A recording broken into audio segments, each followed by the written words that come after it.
Hello बच्चों, तो intermediate examination और 2025 यानी कि जितने भी सेट ऑफ एग्जामिनेशन 2025 पे एग्जाम देने वाले हैं, तो उनके लिए यहाँ पे आ चुके हैं यहाँ पे सोशोलॉजी का इलेक्टिव का क्वेश्चन। यानी कि सोशोलॉजी का इलेक्टिव का क्वेश्चन जो कि यहाँ पे सब्जेक्टिव होने वाला है। ठीक है, यहाँ पे जो सब्जेक्टिव होने वाले सभी क्वेश्चन का मैं यहाँ पे लेके आ चुके हैं। तो इस वीडियो में आज सब्जेक्टिव क्वेश्चन आपका देखना है जो सोशोलॉजी के यहाँ पे। ठीक है, साथ ही जो आपका क्वेश्चन पूछे जाना जो 25 नवंबर का आपका एग्जाम होने वाला है। ठीक है, यहाँ पे जो 25 नवंबर का आपका एग्जाम होगा उस एग्जाम में आपका यहाँ पे पूछे जाने वाले हैं।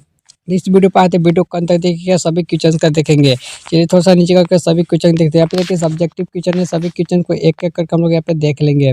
सबसे पहले देखिए हमसे देखिए पहला क्वेश्चन देखिए क्या पूछा है। देखिएगा पहला क्वेश्चन हमसे सबसे पहले पूछ रहा है कि यहाँ पे देखिए थोड़ा सा हम लोग इसको छोटा बड़ा कर लेते हैं ताकि एडजस्ट हो जाएगा। यहाँ पे देखिए पहला क्वेश्चन देखिए हमसे क्या पूछ रहा है कि यहाँ पर पुरास्तव में आपसे क्या समझते हैं, यानी जो पुरास्तव होता है उससे आप क्या समझते हैं।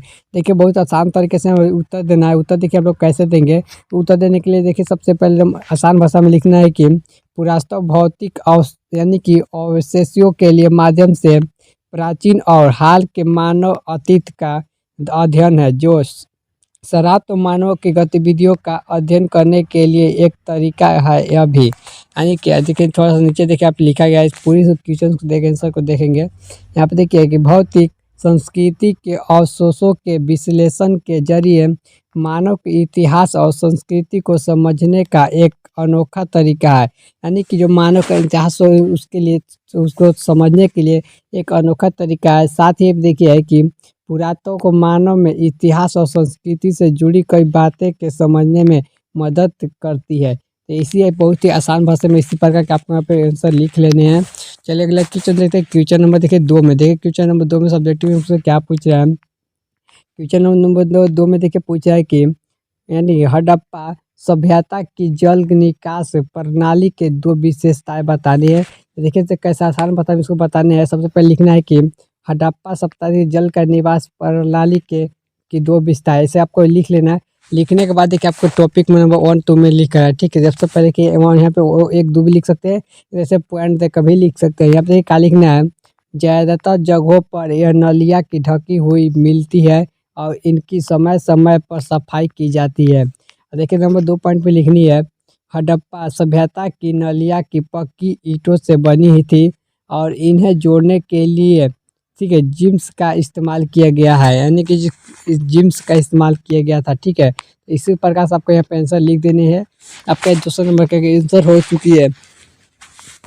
यहाँ पे देखिए तीसरा का नंबर देखिए क्वेश्चन नंबर तीसरा का हमसे क्या पूछा है। क्वेश्चन नंबर 3 को ध्यान से देखिएगा थोड़ा सा। यहाँ पे देखिए कि मोहनजोदाड़ो के विशाल यानी कि अंसागरार के ठीक है बारे में लिखना है। देखिए उत्तर कैसे आसान भाषा में लिखेंगे। यहाँ पे लिखेंगे मोहनजोदाड़ो से विशाल यानी कि अंसागर के प्राप्त हुई है जो कि हड़प्पा सभ्यता को सबसे विशाल ठीक है स्मारक में इसे स्नान हेतु यानी कि स्नान हेतु सीढ़ियाँ भी है तथा ठीक है इसकी भरने हेतु पास एक कुएं का अवशेष मिला है जो यानी कि मोहनजोदाड़ो को ठीक है के लिए विशाल श्रृंगार के सार्वजनिक कार्य और धार्मिक अनुष्ठानों के लिए बनाया गया था। ठीक है, इसका निशात सत्य के पक्की ईंटों से बनी थी। इसी प्रकार आपको ऐसे लिख लेना है। देखिए तो आपको पूरी आंसर दिखाते हैं। उसके बाद क्या लिखना है कि इसके उत्तरी तथा दक्षिणी भाग में सीढ़ियाँ है, इसके किनारे पर जिप्सम का प्रयोग करके ईंटों की सहायता से जल का बंद किया गया था। इससे एक छोटी सी नली निकल कर सड़क के यानी कि सड़क के नाले से मिलती थी। ठीक है, सड़क के नाले से यहाँ पे मिलती थी। तो इस प्रकार आपको आंसर लिख लेने। आपके दूसरे नंबर का यहाँ पे तीसरा का क्वेश्चन का आंसर हो चुकी है। अब देखिए क्वेश्चन नंबर चौथा में क्या चौथा नंबर क्वेश्चन का आंसर देखिएगा। क्वेश्चन नंबर 4 के आंसर यहाँ से ध्यान से देखिए सब्जेक्टिव क्वेश्चन देखिए है।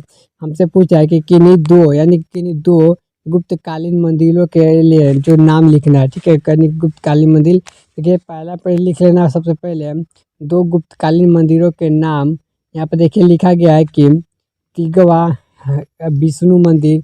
और दूसरा का लिखना है जबलपुर मध्य प्रदेश में जो है यहाँ पे लिख ले उस मंदिर का नाम है भूमरा का शिव मंदिर। जो भूमरा का शिव मंदिर है कहाँ है, तो यहाँ पर नागोदो में यानी कि मध्य प्रदेश में ही है। ठीक है, तो आपको इस प्रकार से लिख लेना। जैसे आप लिख लीजिएगा उसके बाद देखिएगा क्वेश्चन नंबर 5 में क्या पूछा है। क्वेश्चन नंबर 5 के आंसर देखिए कैसे हम लोग लिखेंगे।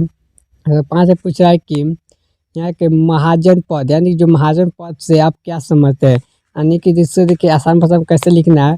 पहले उत्तर यहाँ पर लिख के लिखेंगे, महाजन पद प्राचीन भारत में यानी कि मौजूद 16 राज्यों का एक समूह था। ठीक है, इस प्रकार लिख कर फिर लिखना है, यह सब तब शुरू हुआ था जब उत्तरी और दक्षिणी काल के लिए जनजातियों को जाने से अपने स्वयं के लिए, ठीक है, स्वयं के क्षेत्रीय, आप देखिए थोड़ा सा नीचे का लिखे है, स्वयं के लिए क्षेत्रीय सामुदायिक बनाने का फैसला किया।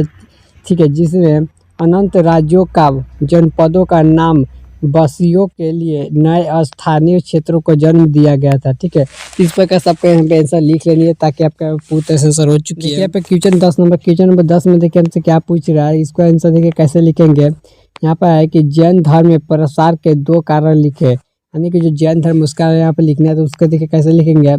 जैन धर्म के प्रसार के 2 कारण, यानी कि ऑप्शन नंबर ऐसे 1 लिख के डालना है कि जैन धर्म के प्रचार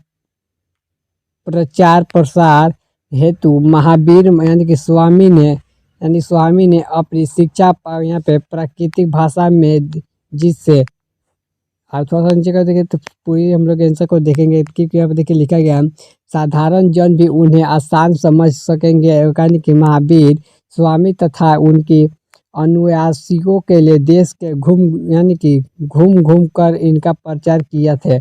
2 में देखिए कैसे लिखेंगे जैन धर्म के लिए नियम बहुत ही कठोर थे, अधिकांश व्यक्तियों के लिए ऐसा कड़े नियमों का पालन करना पड़ता कठिन था। फिर देखिए इसका नीचे थोड़ा सा इसमें लिखना है कि फिर भी यानी कि लिखना है, फिर भी हजारों व्यक्ति इस नई जीवन शैली के जानने और सीखने के लिए अपने घरों को छोड़ दिया करते थे। ठीक है, इस पर आपको लिख लेना है तो आपका इसका आंसर हो जाएगा। उसके बाद देखिए क्वेश्चन नंबर 11 से क्या पूछ रहा है, उसका आंसर देखिए कैसे लिखेंगे। यहाँ पे क्वेश्चन नंबर 11 से पूछा था, दीन ए इलाही से आप क्या समझते हैं, यानी कि दीन ए इलाही से आप क्या समझते हैं। इसका उत्तर देखिए बहुत आसान भाषा में लिख लेंगे कि दीन ए इलाही वर्ष 1582, यानी जो 1582 ईस्वी में यहाँ पे मुगल साम्राज्य अकबर के समय एक यानी कि आध्यात्मिकता का नेतृत्व कार्यक्रम था, यानी कि इसका कार्यक्रम चलता था, जिसमें आप देखिए इसका नीचे थोड़ा सा पूरा आंसर बताते हैं, जिसमें मुख्य रूप से नैतिकों का और दयालुता पर जोर दिया जाता था। इस्लाम को इधर ईश्वर का धर्म कहा जाता था और इसे यानी कि ईश्वरीय जो आस्था था वहाँ पे स्वामी यानी कार्य धर्म के लिए अधिक यानी कि आध्यात्मिकता के लिए, ठीक है, मान्यता के रूप में यहाँ पे जाना जाता था। ठीक है, तो आपको इस प्रकार से आंसर लिख लेना। इस सभी आंसर को लिखने के बाद क्वेश्चन नंबर 12 देखिए आपसे क्या पूछा, उसका आंसर देखिए कैसे हम लोग लिखेंगे। जो सब्जेक्टिव क्वेश्चन आपको 25 नंबर का आने वाला उसका देखिए आंसर, तो कैसे आंसर लिखेंगे। क्वेश्चन नंबर 12 में है कि अकबर के काल में भूमि के वर्गीकरण को समराज करना है, तो देखिए कैसे वर्णन करना है थोड़ा सा देखिए।